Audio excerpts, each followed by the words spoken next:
अस्सलाम वालेकुम दोस्तों, मैं हूं आपका दोस्त आसिफ अली सुल्तानी। तो आज की इस वीडियो में अल्बर्टा नॉक्स अपनी शागिर्द सोफिया मेंटन से कहता है कि सोफिया, मुझे उम्मीद है कि तुम अब तक मेरे साथ रही होगी, क्योंकि हमने पिछली वीडियो में मसीह, खुदा की बादशाही और खुदा की मुमलिकत जैसे मुख्तलिफ अल्फाज जिक्र किए थे, क्योंकि ये वो अल्फाज हैं जिनको कदीम ज़माने में लोग कई तरह के सियासी मफाहीम के तौर पर भी इस्तेमाल करते थे।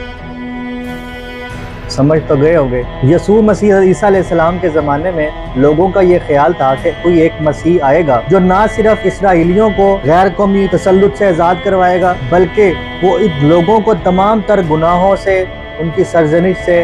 यहाँ तक कि मौत से भी निजात दिलाएगा। और मौत से निजात का जो ये तसव्वुर है वो फ़लसफ़ा यूनानियत में बहुत अहमियत रखता है। इस ज़माने में कई लोग ऐसे भी थे जो खुद को मसीह यानी ईसा अलैहिस्सलाम के तौर पर लोगों के सामने पेश करते थे।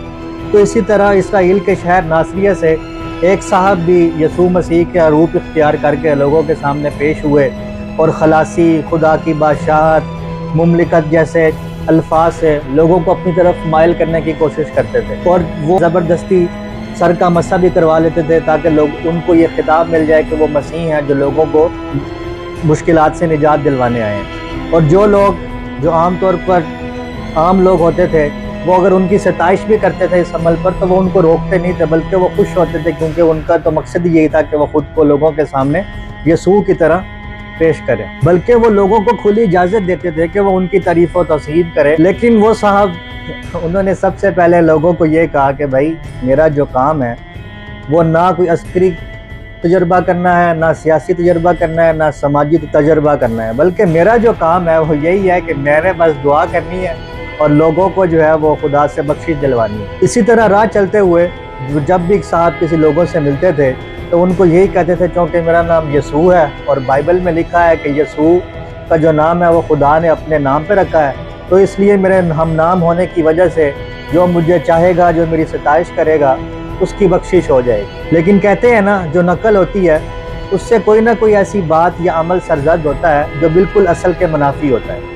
अब उन साहब का ये कहना था कि भाई,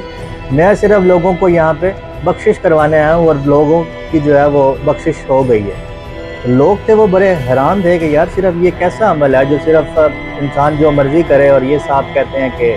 आपकी गुनाहों की बख्शिश होगी क्योंकि मेरा नाम खुदा के हम नाम पे है। तो इस वजह से लोगों में इख्तलाफ होना शुरू हुआ और एट दी एंड लोग इस बात पर मुत्तफिक हो गए कि सारे आलम यकजान होकर इस साहब के खिलाफ जो है वो एहतजाज करें और उनको इस चीज़ से हटाएं। चुनाचे अब सूरत हाल ये थी कि उस ज़माने के लोग इन जालबाज और शोबदाबाज लोगों से तंग आ चुके थे और इस इंतज़ार में थे कि कोई वाक़तन और हकीकतन कोई मसीह आए, जिसे हम मुसलमान हज़रत ईसा अलैहिस्सलाम कहते हैं, उनकी इंतज़ार में थे कि वो आएँ और हमें इस मुश्किलात से निजात दिलाएं और यहाँ पे जो खुदा की बादशाहत है वो कायम हो। कदीम ज़माने में खुदा की बादशाही का जो मतलब था वो ये होता था कि जो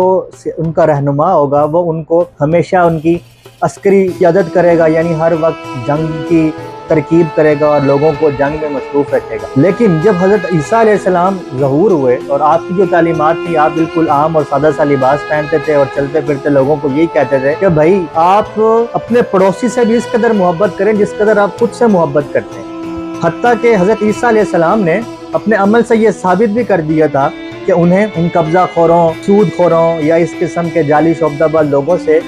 काम करने में कोई इतराज़ नहीं है, क्योंकि उनका ज़र्फ़ और सोच बहुत बड़ी थी। उनका ये कहना था कि ये जो लोग हैं, जितने भी निखट्टू या नालायक हैं,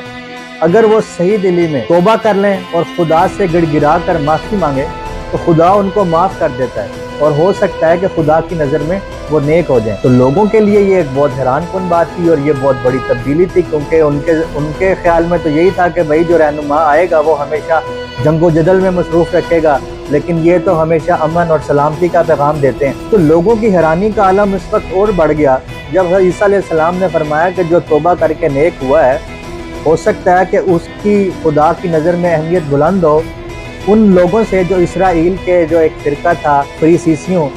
जो कि अपने आप को हमेशा नेक तसव्वुर करते थे और लोगों के सामने अपनी नेक नीति का ढिंढोरा पीटते थे और लोगों में नुमाइश करते थे कि भाई हम नेक हैं। तो हो सकता है कि वो लोग इन बेदाग فریسیسیوں سے بھی جو ہے وہ افضل ہے۔ حضرت عیسیٰ علیہ السلام نے صاف صاف یہ بتا دیا کہ کوئی شخص بھی اپنے اعمال کی بنیاد پہ جو ہے وہ نجات نہیں پا سکتا، اور خدا بھی لوگوں کے اعمال کی بنیاد پہ جو ہے ان کو نجات نہیں دے سکتا۔ یہ جو عقیدہ تھا یہ یونانیوں کے ہاں بہت زیادہ راسخ تھا۔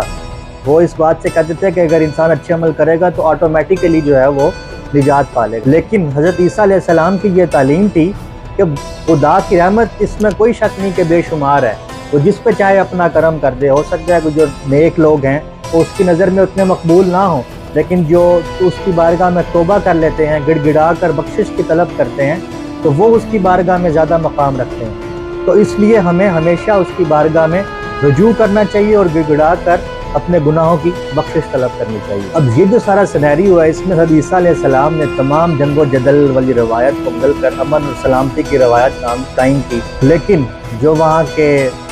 نفس پرست اور اختیارات والے لوگ تھے، جن کو ان اخلاقیات پہ پابندی کرتے ہوئے، مساوات پہ پابندی کرتے ہوئے ان کے نفس کو چوٹ پہنچتی تھی،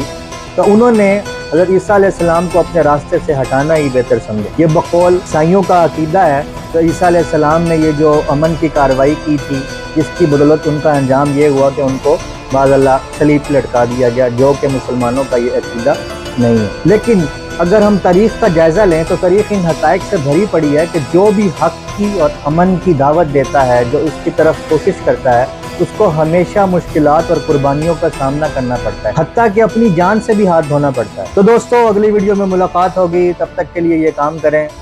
خدا حافظ۔